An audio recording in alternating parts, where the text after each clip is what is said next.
The body in the laundry room wasn't meant to be found, not yet. But in wartime Lisbon, even the best-laid plans can unravel with a single scream. Last episode, we met Anna Delacroix, the elegant manager of Hotel Ashbourne, who discovered more than dirty linens in her basement.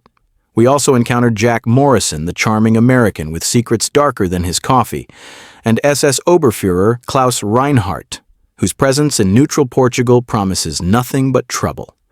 Tonight, identities will be questioned, a maid will vanish, and Anna will learn that trusting the wrong person in 1943 could cost her everything. This is historically inspired fiction, dramatized for your entertainment.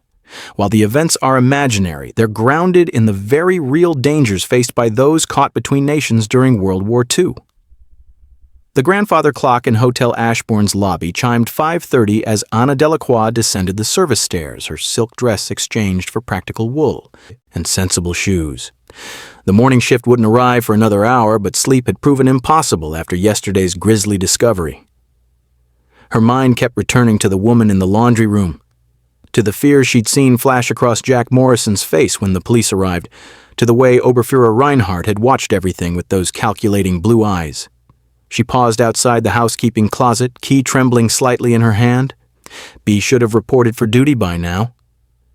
The Portuguese girl was nothing if not punctual, arriving each morning at 5:15 sharp with her worn apron tied just so and her dark hair pinned back severely. But the closet stood empty, cleaning supplies gathering dust in the pale pre-dawn light. Anna stepped inside, breathing in the familiar scent of lavender soap and bleach. Something crinkled beneath her foot. She looked down to find B's spare apron, the one she kept for particularly messy days, crumpled behind a bucket of rags. Anna lifted the cotton garment and a small piece of paper fluttered to the floor like a dying moth. The writing was in Portuguese, but Anna's years managing international guests had given her enough of the language to understand the basics.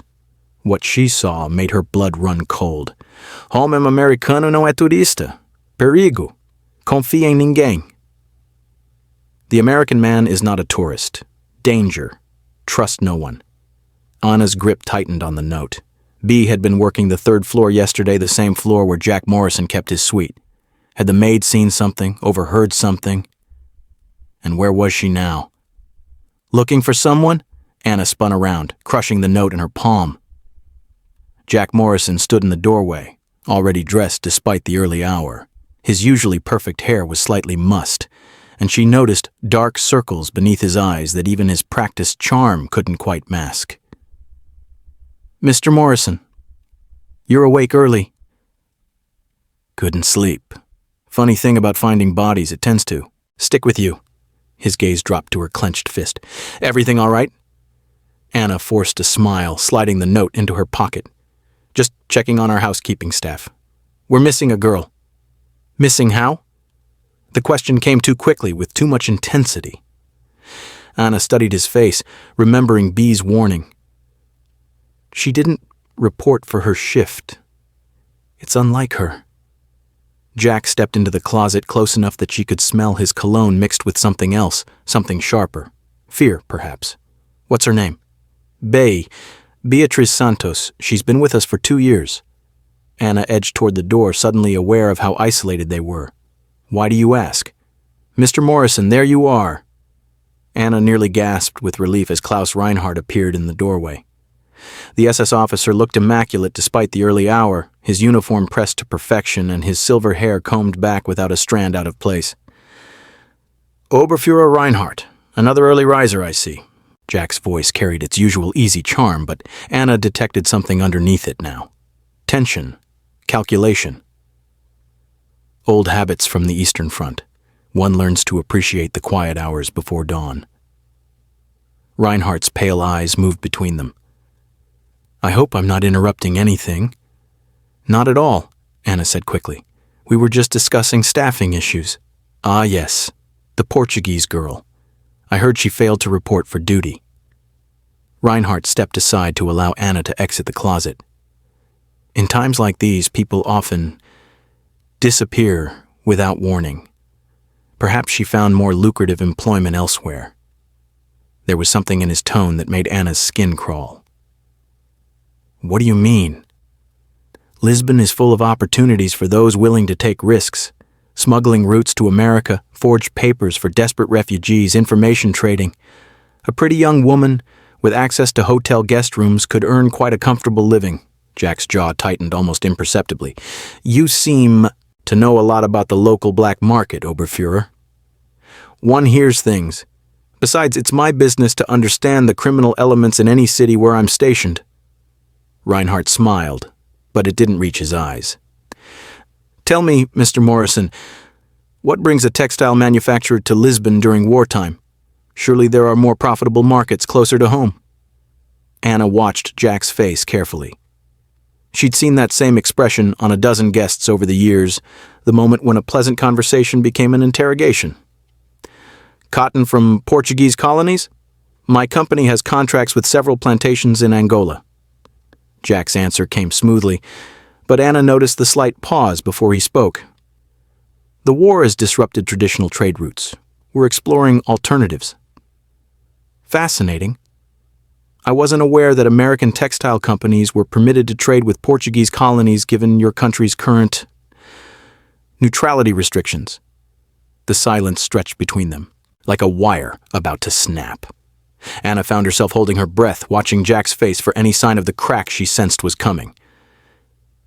Existing contracts are grandfathered in, Jack said finally. Signed before Pearl Harbor. Of course. Reinhardt nodded slowly. Perhaps we could discuss your business operations further over dinner tonight. I find international trade fascinating, particularly the creative solutions companies developed during wartime.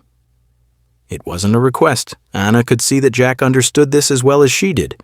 In occupied Europe, invitations from SS officers were commands wrapped in silk. I'd be delighted, Jack said, his smile never wavering. Excellent. Shall we say 8 o'clock in the dining room? Reinhardt turned to Anna. And perhaps you could join us, Miss Delacroix. I'm sure your perspective on local business conditions would be invaluable. Anna felt trapped between them, sensing undercurrents she couldn't quite identify. Of course, Oberfuhrer. Wonderful. Now, if you'll excuse me, I have some calls to make. Reinhardt clicked his heels together in a brief bow and strode away, his polished boots echoing against the marble floors. They stood in silence until his footsteps faded. Finally, Jack turned to her, and for the first time since they'd met, his mask slipped completely. We need to talk. Privately. Mr. Morrison, I don't think... That girl, B, her disappearance isn't a coincidence. His voice dropped to barely above a whisper. She saw something yesterday. Something that could get her killed if the wrong people find her first. Anna's hand moved instinctively to the pocket containing the note. What kind of something? The kind that starts wars, or ends them. Jack glanced toward the corridor where Reinhardt had vanished. How well do you know your German guest? He's been here a week. Quiet, polite, pays in cash. Why? Because Klaus Reinhardt isn't just any SS officer, he's Sicherheitsdienst, SD. Intelligence, and if he's in Lisbon, it means the Germans are planning something big. Anna felt the walls of her carefully ordered world beginning to crumble. How do you know all this? Jack studied her face for a long moment, as if weighing his options. Because knowing things like that is my job, and right now, your missing maid might be the only person who can help me stop whatever Reinhardt is planning. What exactly are you saying? I'm saying that B saw something she shouldn't have. Maybe she overheard a conversation. Maybe she found something in a guest room. But someone wants her silenced, and they're willing to kill to do it. Anna thought of the body in the laundry room, of the fear in the dead woman's eyes. The woman we found yesterday wasn't supposed to be found. Not yet. Someone rushed their timeline because of what B discovered. Jack moved closer, his voice urgent. Where would she go? If she was scared, if she needed to hide, where would B run? Anna pulled the crumpled note from her pocket. She left this. Jack read it quickly, his expression growing darker with each word. Portuguese. The American man is not a tourist. Danger. Trust no one. He looked up at her, She was warning you about me. Were you going to tell me that? Eventually. That's not good enough. Jack ran a hand through his hair, destroying what remained of his carefully styled appearance. My name is Jack Morrison, and I do work for a textile company. But I also work for the Office of Strategic Services, OSS, American Intelligence. The admission hung between them like a confession. Anna found herself studying his face again, seeing him with new eyes. The too perfect cover story, the way he'd appeared at exactly the right moment yesterday, his knowledge of SS ranks and procedures. You're a spy. I'm trying to stop a war from getting worse. Jack's voice carried a weight that hadn't been there before. Lisbon is neutral, which makes it perfect for intelligence work. Every side has agents here, German, British, American, Portuguese. We're all trying to stay one step ahead of each other. And B stumbled into the middle of it. It looks that way. Jack folded the note carefully, handing it back to her. The question is, are you going to help me find her before Reinhardt does? Anna stared at him, weighing her options. Everything she'd built at Hotel Ashbourne, her careful neutrality, her ability to provide sanctuary for refugees and spies alike, all of it depended on staying out of the larger conflict. But Bea was just a girl, barely 20, who cleaned rooms and changed sheets and had never hurt anyone in her life. What do you need me to do? Help me search her room. Quietly. If there's evidence of what she saw, we need to find it before someone else does. And if Oberfuhrer Reinhardt asks questions, we tell him the truth, that we're concerned about a missing employee and conducting a routine check of her accommodations. Jack's smile returned, but it was different now, sharper. Sometimes the best lies are mostly true. They made their way through the hotel's service corridors, past the kitchen where early breakfast preparations were beginning, and up the narrow stairs to the staff quarters. Bea's room was on the 4th floor, a small but comfortable space overlooking the inner courtyard. The room was neat, almost obsessively so. Bea's few dresses hung in the small wardrobe, her shoes lined up precisely beneath them. A photograph of an older woman, probably her mother, sat on the bedside table next to a worn prayer book. She didn't pack, Anna observed. If she was planning to run, she would have taken her things. Jack was examining the small desk by the window. Maybe she didn't have time to pack. He pulled out the desk drawers, running his fingers along the edges. Or maybe she didn't plan to run at all. His fingers found something taped to the underside of the bottom drawer, a small key, brass and worn with use. What's that for? I don't know, but she hid it for a reason. Jack pocketed the key and continued searching. Behind the prayer book, he found a small notebook, its pages filled with Bea's careful handwriting. It's a diary, mostly personal stuff, but Jack paused, reading more carefully. Listen to this. The German guest in 314 speaks Portuguese when he thinks no one is listening. Why would he hide this? And why does he have so many meetings with people who aren't registered at the hotel? Anna felt a chill run down her spine. Room 314 is directly below Mr. Morrison's suite. Was. I checked out of my room yesterday after our discovery. Didn't feel safe staying put. Jack continued reading. Tuesday, found papers in 314's wastebasket. Not German, not Portuguese, maybe coded. Kept one page. There's more. Wednesday, German guest received package. Small, heavy. He locked it in his briefcase. Immediately, seemed nervous. She was spying on Reinhardt. Or trying to protect the hotel by keeping track of suspicious guests. Jack closed the notebook. Either way, she found something that scared her enough to leave a warning. A sound in the corridor made them both freeze. Footsteps, measured and deliberate, moving toward Bea's room. Someone's coming, Anna whispered. Jack quickly replaced the notebook and drawer, but kept the key. They moved to opposite sides of the room, trying to look casual as the footsteps stopped outside the door. A soft knock. Miss Delacroix, are you in there? It was Reinhardt. Anna opened the door, forcing her expression into one of mild surprise.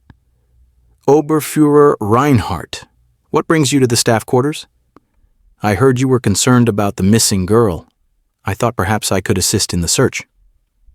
His pale eyes moved past her to take in Jack's presence. Mr. Morrison, Still involved in staffing issues, I see. Just trying to be helpful, Jack said smoothly. As a guest, I feel partially responsible for Miss Santos's disappearance. If my presence somehow contributed to her distress, how thoughtful of you.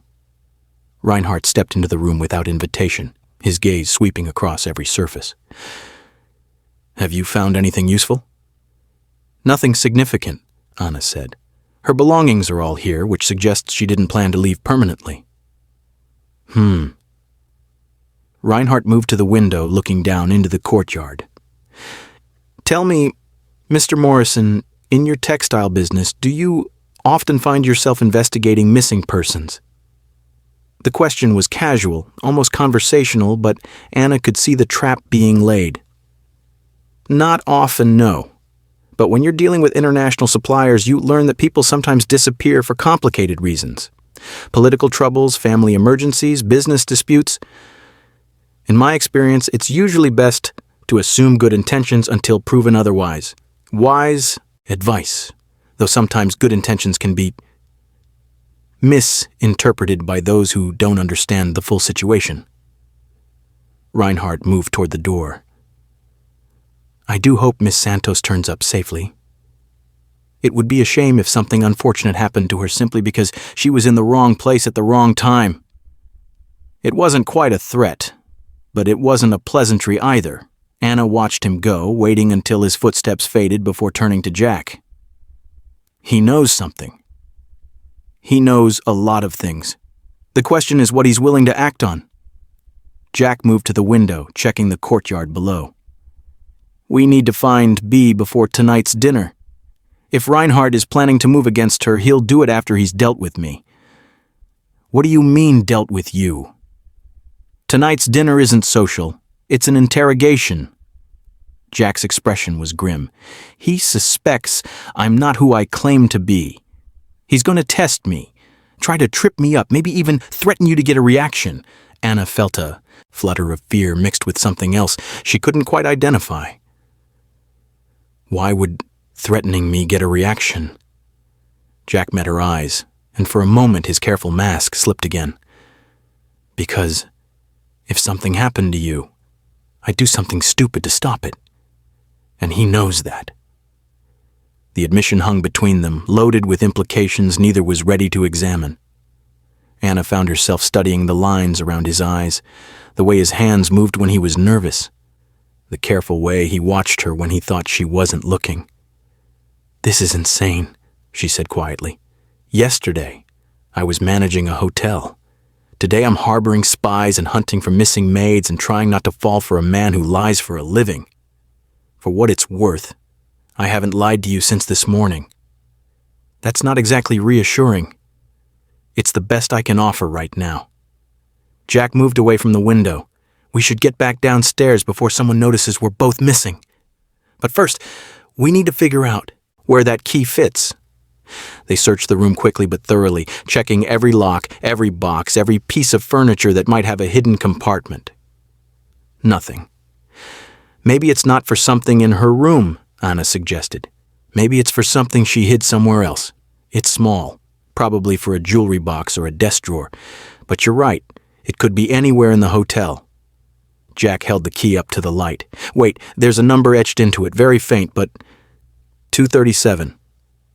That's not a room number. We only go up to 180. Safety deposit box, locker, storage unit. Anna thought for a moment. The guest storage room in the basement. We assign numbered compartments to guests who need to store luggage or valuables during extended stays. They made their way back through the service corridors, moving as quietly as possible.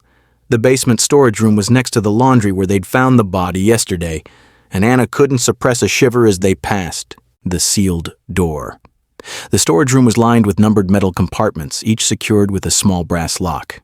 Box 237 was in the far corner, hidden behind a larger trunk that hadn't been moved in months. The key turned smoothly. Inside, Anna found a manila envelope and a small cloth bundle. Jack opened the envelope while she unwrapped the cloth. Jesus, Jack whispered. These are shipping manifests. German submarine supply runs. Dates, coordinates, cargo lists. He looked up at her, his face pale. This is intelligence worth killing for. Anna stared at the device in her hands. It was smaller than a cigarette pack, with tiny dials and a wire antenna. What is this? Portable radio transmitter, military grade. Jack set down the papers. Bea wasn't just observing Reinhardt. She was reporting to someone. You think she's a spy, too? I think she's a Portuguese resistance member who got in over her head. Jack carefully rewrapped the radio. The question is, who was she? Reporting to British, American, Portuguese government? Does it matter right now? It might be the only thing that matters. Jack quickly gathered the papers and radio. If Bea was feeding intelligence to the Allies and Reinhardt found out, she's not just missing, she's dead. They emerged from the storage room to find the hotel coming to life around them. Guests were beginning to move through the lobbies, staff were starting their morning routines, and the breakfast service was getting underway. Everything looked perfectly normal, but Anna couldn't shake the feeling that they were being watched. I need to check in with my contacts, Jack said quietly as they walked through the main lobby. See if anyone knows anything about Bea's other activities? How are you going to do that without blowing your cover? Very carefully. Jack paused near the reception desk, pretending to examine a tourist brochure. Can you handle things here for a few hours, make excuses if anyone asks where I've gone? Where are you going? It's better if you don't know. If Reinhardt asks, tell him I went sightseeing. Rossio Square, maybe the cathedral. Typical tourist stuff. Anna wanted to argue, wanted to demand more information, wanted to tell him not to go. Instead, she nodded. Be careful. You too. Don't trust anyone until I get back. Not the staff, not the guests, and especially not Reinhardt. Jack started toward the main entrance, then stopped and came back. Without warning, he leaned down and kissed her cheek, a gesture that could be interpreted as casual European politeness, but felt like something much more significant. For luck, he said quietly. And then he was gone. Anna watched him disappear into the Lisbon morning, her hand unconsciously rising to touch the spot where his lips had brushed her skin. She was so absorbed in her thoughts that she almost didn't notice Klaus Reinhardt approaching from the direction of the dining room.